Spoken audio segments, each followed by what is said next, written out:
Good morning, Year 9. We're going to go through a process exemplar of your first task, which is the speculative fiction short story. So in weeks 1 to 5, we've had a look at examining speculative ideas, and we've also done some genre studies and skill building activities. We've had a look at stimulus ideas and generated ideas, and we're now well and truly into the drafting of that short story. You then obviously need to make sure that you proofread and edit that carefully prior to your final submission, which is at the end of week 8. So your task is obviously to write a speculative fiction short story based on a non-fiction text. We've had a look at the specifics of this in class, but it's about identifying that non-fiction text, addressing the theoretical belief, and then designing a plan for your short story, making sure that you apply the theoretical belief from your non-fiction text. Some speculative concepts that have been explored are listed down the left-hand side here. It's important that you are crafting an original idea, so your short story cannot be based off a movie, book, or game, and it needs to follow the 5-point narrative structure that we have studied in class. Be sure to check out the annotated criteria video, which unpacks what it is that you actually need to do to get an A, B, and a C. In the shortened narrative, though, an A is definitely an accomplished narrative, and it features all of these points here. B is effective, and C is competent. If we haven't got across that satisfactory line there, you have a narrative that does not demonstrate competency. So it might be missing some critical elements, might be significantly shorter than the word time frames that you've got there, not time frames, word limits, I should say, or it might be off genre or not effective in its purpose. So please make sure that you review that so you know what it is exactly that you need to do to get the grade that you're channeling to get. We're going to have a look at an exemplar adapted from the work of Brianne Rota from 2017. So within the particular exemplar here, we've broken it down on the left-hand side, the structural elements, so being our orientation and our introduction to our first complication, also looking at ensuring that our narrative has a sizzling start, and then the language features that also feature within this particular excerpt. So what might have been was the title of a story. Yes, your narrative should have a title. You need to make sure that you are establishing the setting and character and the situation within the orientation, which is this first paragraph here. It also starts with a sizzling start. So in this particular example, we're starting at the moment of change. Another way to start could be with a sound effect or dialogue. Review sizzling starts as we focused on those in class. The second paragraph is introducing us to the first complication the character faces, and some suggestions on how the character will overcome that problem. It's all about building tension and intrigue across the story. It features a lot of descriptive language that appeals to the senses. Obviously, paragraphing is accurate. Punctuation has been used for effect. So, for example, this ellipsis that is in here. And there's an influence or effect to the reader through the precise and sustained choice of language and the use of narrative devices. So it very much incorporates the element of show, don't tell, rather than specifically just we did this and then we did this and then we did this and then we did this. Okay, so really make sure that it is intriguing. You want to paint the picture for your reader of your 5 senses so they can imagine what's actually happening. The next part of the story obviously moves into our second complication for our character, and again how the character is going to overcome that problem. So the tension and intrigue continues to increase across the story to the point of climax. It's important that we can understand what your character is trying to achieve, how they're potentially going to overcome the problem that they are facing. It's important as well that you have a cohesive story. So you need to control multiple threads and relationships through referring words, substitutions, word associations, and text connectives.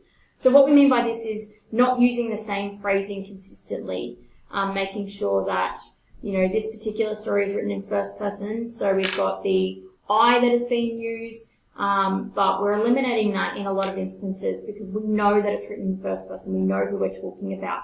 You shouldn't need to have referring words consistently. If you've crafted your character effectively, then you won't need to say their name or who they are. The reader should be able to pick up on who is speaking or who is performing the actions. Descriptive language, again, is appealing to the senses, and the vocab choices show complex ability. So instead of, think about your synonyms using the best descriptive word for the purpose of what you're trying to do, and a variety of word choices. Paragraphing obviously assists in understanding, and it's also impeccable, an imperative that you have paragraphs, and also dialogue. It's minimal, and there is no use of said, so there's clever dialogue tags that convey the emotion of the interaction. So, for example, we annihilated all humans, one of them snarled confoundedly. Okay, so instead of saying he said, it's far more descriptive, and it allows the reader to be able to understand how the particular person, alien, whatever that might be, spoke at toward those humans there. In our 5-point narrative, we move into our climax, which is the highest point of tension and or excitement. So the main character has one final difficult problem to overcome, and the reader's on the edge of their seat, wondering what that outcome is going to be. So the climax of your story does need to be the highest point. So the time lapse between a climax and a resolution can be quite short. At the moment, from a lot of what we're seeing in class, we're not establishing that highest point. It sort of just fizzles out. It's a mediocre story. There's no real tension being built across the particular piece. So you need to make sure that, again, the same language features apply. We don't have the use of said. We've got clever dialogue tags. It's cohesive. So we're showing a continuity of ideas. It's not random. It is purposeful. It is well thought out, and everything is where it needs to be. It's all working across the text. And again, you're using precise and sustained choice of language and our narrative devices. So think about show, don't tell is really important. Also, our use of similes and metaphors are great in establishing description within our particular writing.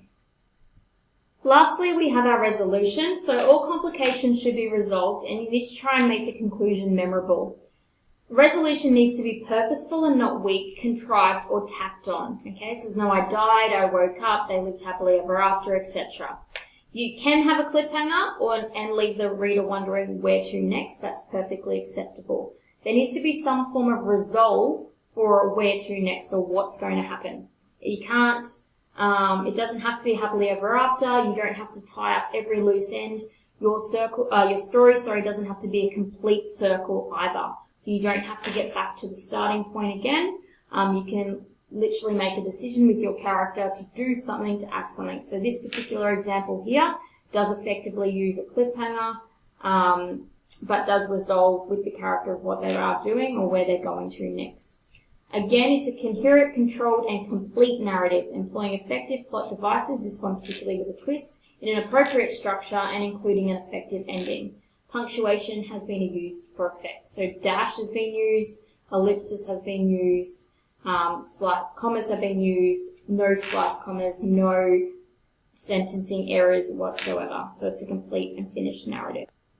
So where to here from your short story? You need to go back and review, making sure that you've got an orientation that has a sizzling start. It's in the action, it's not waffling, it's not retelling information. You need to show, not tell.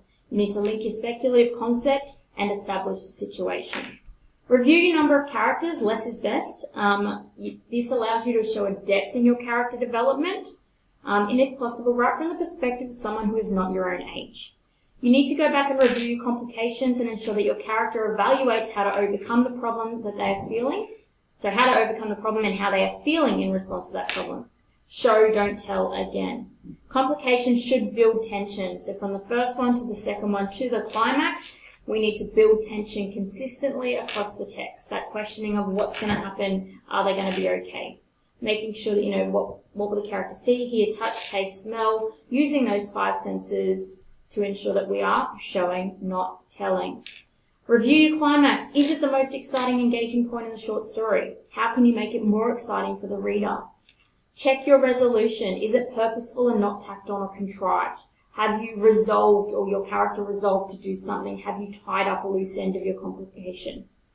Edit for phrasing and vocab. Ensure a variety of word choices. Avoid repetitive phrases and use referring word substitutions, word associations, and text connectives for range.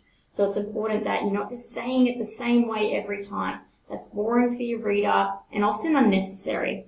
Proofread carefully. Read your short story backwards to check spelling and punctuation. When you isolate the words that way, it's easier for you to identify key and critical errors. It's important that you have a completed narrative, that you check the criteria video to make sure that you've included all elements to work towards that A standard.